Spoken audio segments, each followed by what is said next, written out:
métamodèle mis en place par Richard Bandler et John Grinder, nous avons découvert le processus de généralisation qui fait partie des 3 filtres de modelage de l'expérience.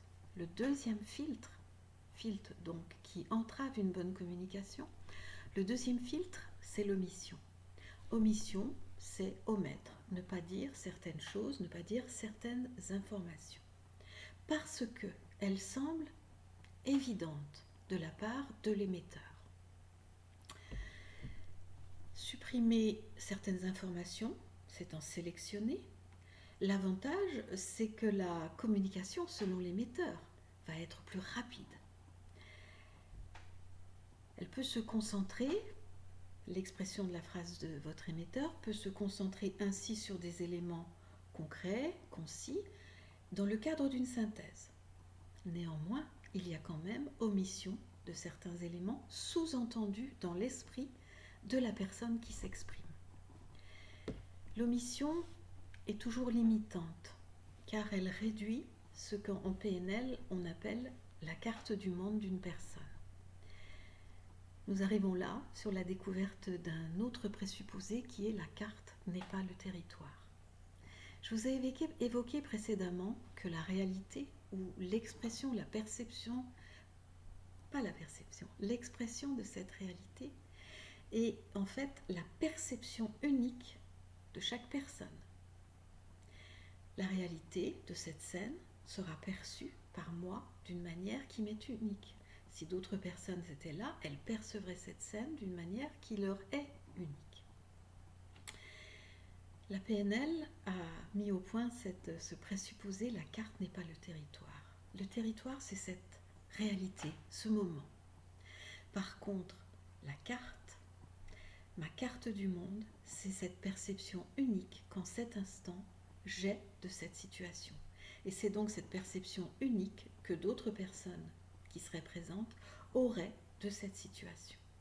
Donc cette même scène, ce territoire, est perçu par chacun de manière différente. Chacun a sa carte. Et le territoire reste le même pourtant pour chacun. Chaque individu a donc construit et continue de construire sa perception du monde et donc sa propre représentation du monde à travers toujours ses perceptions sensorielles. On peut dire qu'il n'y a pas de carte unique, mais qu'il y a du territoire, mais qu'il y a plusieurs cartes du monde assemblées ensemble pour créer un territoire global. Notre carte du monde, comme je le disais, se construit à travers nos canaux sensoriels, visuels, auditifs, kinesthésiques, olfactifs et gustatifs. Elle n'est pas la réalité, mais la représentation, la perception de chacun de cette réalité, de cet événement. Il est donc important d'écouter la perception du monde de chaque personne pour mieux comprendre ce qui se passe en dialogue intérieur exprimé par des mots et pour mieux comprendre le fonctionnement de cette personne.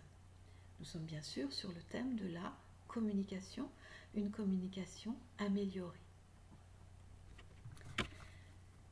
Les présuppositions de notre évoquées d'une manière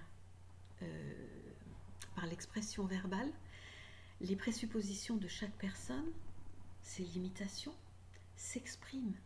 C'est à ce moment-là que nous, vous, en termes de récepteurs de la communication d'autrui, nous allons utiliser l'outil PNL pour mieux comprendre la signification de ce qu'elle veut dire et mieux comprendre les coulisses de cette signification, ces pensées, elles-mêmes issues des fameux canaux sensoriels qui ont programmé, réalisé des programmes que le cerveau continue à utiliser et à enrichir. La perception est donc subjective et l'expression sera l'expression totalement subjective de notre propre perception. Si nous revenons sur le thème de l'omission et que vous entendez par exemple « cette nouvelle m'a totalement surprise », si vous arrivez à vous représenter cette phrase, tout comme la phrase précédente utilisée dans le cas de la généralisation, c'est que vous avez intégré votre carte du monde dans une phrase venue d'autrui. Par contre, si vous êtes dans une neutralité, si vous entendez cette phrase, cette nouvelle m'a surprise, concrètement parlant, vous avez insuffisamment d'informations pour comprendre dans sa globalité l'expression de ce que la personne souhaitait partager avec vous. Il faut que vous obteniez de meilleures informations sur le comment précisément a-t-elle surprise et par qui en particulier. La nouvelle venait de qui et quelle était cette nouvelle? À ce moment-là, la perception d'une information plus concrète, une phrase composée de tous les éléments sans omission. À ce moment-là, vous pourrez vous approprier cette phrase et comprendre dans sa globalité et selon elle ce que votre interlocutrice voulait vous dire, voulait partager. Vous pouvez avoir des omissions liées au verbe. Par exemple, les routes sont très dangereuses en hiver. À ce moment-là, si vous entendez des omissions de ce genre, vous pouvez répondre en posant la question, mais pourquoi en particulier les routes sont-elles très dangereuses en hiver? Parce que vous avez reçu une information limitée, une information qui paraissait concrète pour votre interlocuteur. Je vais préparer ce dossier. D'accord, oui, mais est-ce que vous pouvez me dire quand, comment, avec qui, de quelle manière, précisément? Jules m'a fait vraiment plaisir. D'accord. Comment précisément t'a-t-il fait plaisir? Il s'agissait d'omissions liées au verbe. Il peut y avoir des omissions liées à la comparaison. Il manque un élément dans la comparaison. Ces oranges sont beaucoup moins chères. D'accord. Elles sont beaucoup moins chères par rapport à quel autre magasin? Sinon, ces oranges sont beaucoup moins chères, ne vous renseignent pas vraiment et ne vous permet pas de vous rendre dans le fameux magasin si vous décidez d'acheter des oranges moins chères. C'est mieux pour toi cela. D'accord, mais mieux pourquoi? Tu peux m'exprimer? Tu peux m'expliquer? Cette fleuriste vend vraiment les plus jolies roses. D'accord. Les plus belles, mais par rapport à quoi? La longueur de leur tige, les couleurs proposées, la forme des pétales, la couleur des pétales? Vous voyez que ces phrases contiennent des omissions et nous nous rendons compte que nous émettons et que nous entendons des phrases qui contiennent des omissions. Les omissions peuvent traduire aussi l'existence d'un obstacle. C'est impossible, je ne peux pas, je ne m'en sens pas capable.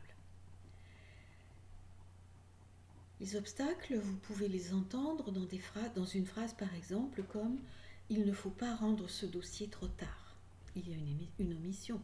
Il manque quelque chose pour que cette phrase, cette affirmation, vous renseigne suffisamment. C'est-à-dire, que se passerait-il si je rendais ce dossier trop tard? Que se passerait-il si je transgressais l'ordre, rendre le dossier à l'heure en fait? La phrase n'est donc insuffisamment claire, insuffisamment complète.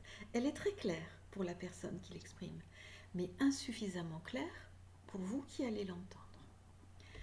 À chaque fois que vous entendrez des verbes tels devoir, pouvoir, falloir, devoir, il y a une impossibilité ou un obstacle de la part de la personne qui utilise ces opérateurs modaux. C'est-à-dire qu'il y a dans son esprit des lois, des règles qui lui sont totalement personnelles et qui s'expriment dans son langage. Je ne dois pas être en retard. Il faut que je rende la voiture à l'heure.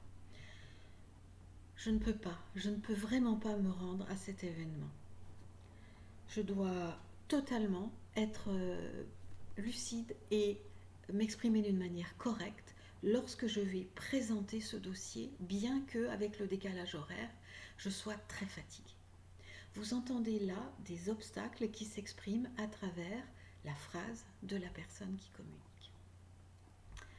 Ces obstacles sont l'expression d'une croyance, c'est-à-dire d'une pensée automatique, d'une valeur, d'un critère personnel.